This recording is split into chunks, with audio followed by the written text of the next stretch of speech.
house that was built on a graveyard and cemetery and legitimately haunted. But the scariest, most traumatizing, if you want to call it that, experience that I've had, I was laying in bed, jumped out of my bed, ran through him into the bathroom, curled up on the toilet, and started screaming.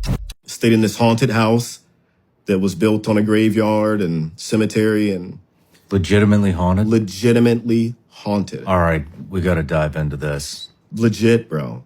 Like, hold on. How old are you? I was at the time, 4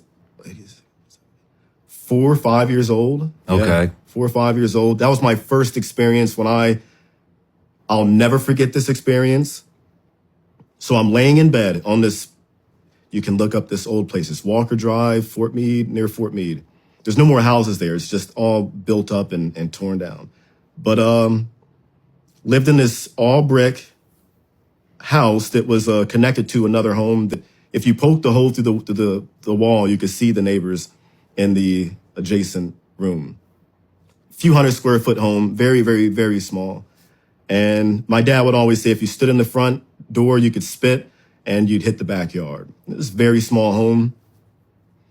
So as a kid, we would always hear like people running upstairs, footsteps, and my parents would, ignore it. It's just a house creaking or whatever. And these footsteps would start to come down the stairs. You'd hear heavy footsteps just going around upstairs, and they start to go downstairs and they would stop. A few other times you would hear conversations, but like whispers or like staticky whispers on a radio station you couldn't tune into all the way.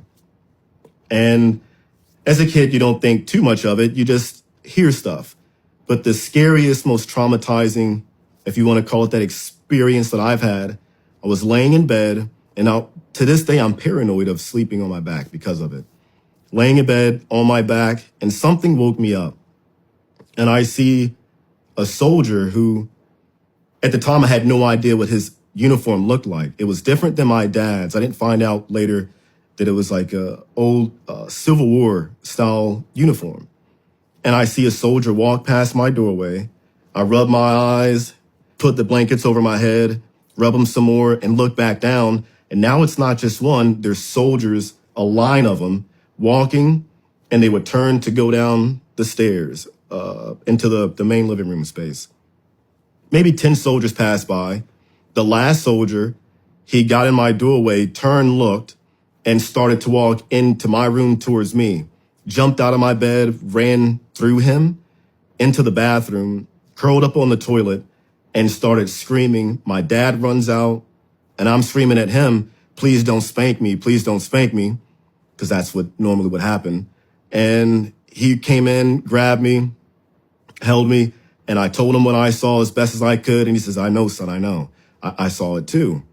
That was my first real ghost experience. Whoa, he did see it too? Yeah, well, to pass by, his room was to the left of my room.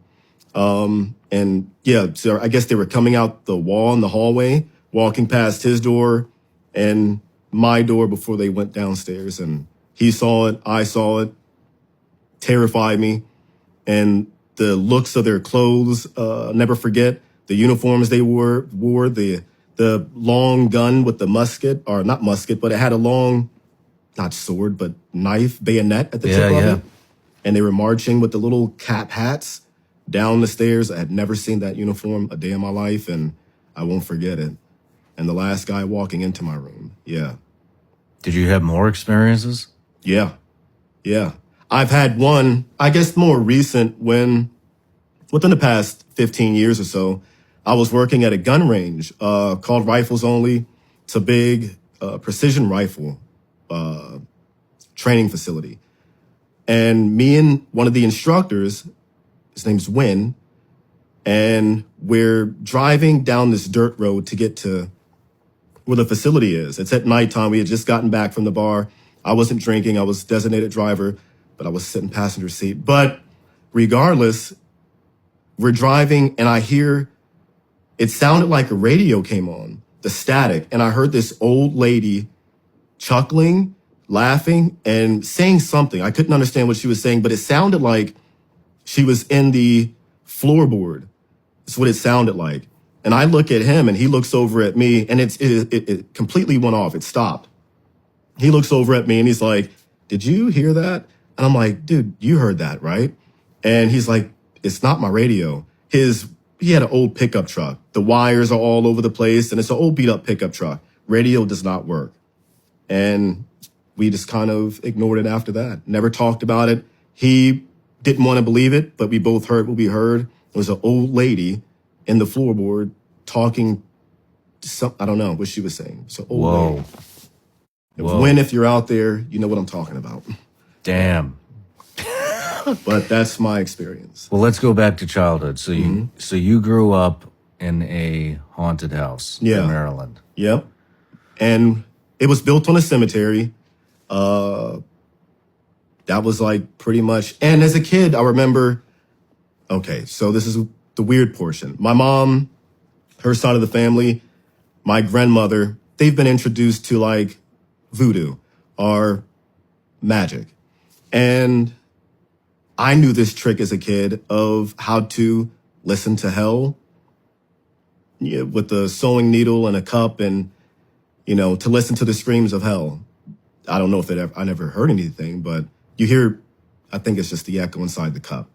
But we would leave a devil pie for the devil or whatever.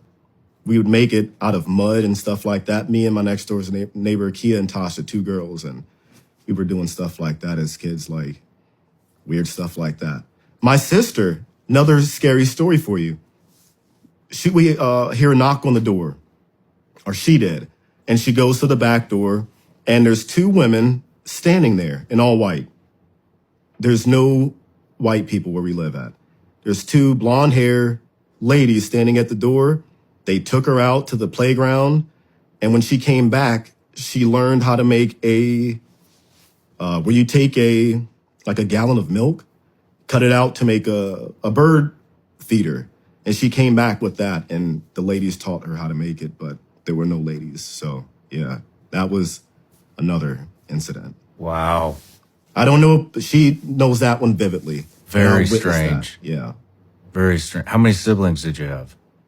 At that time, living with us, we had 3. So me, my younger sister, and my older sister. And I have another sister I just found out about like a year ago. And my brother, I thought was my friend when I first met him. In Florida, I thought that this kid was cool, but turned out he was my brother too. So I have, that I know of, 5. Holy shit.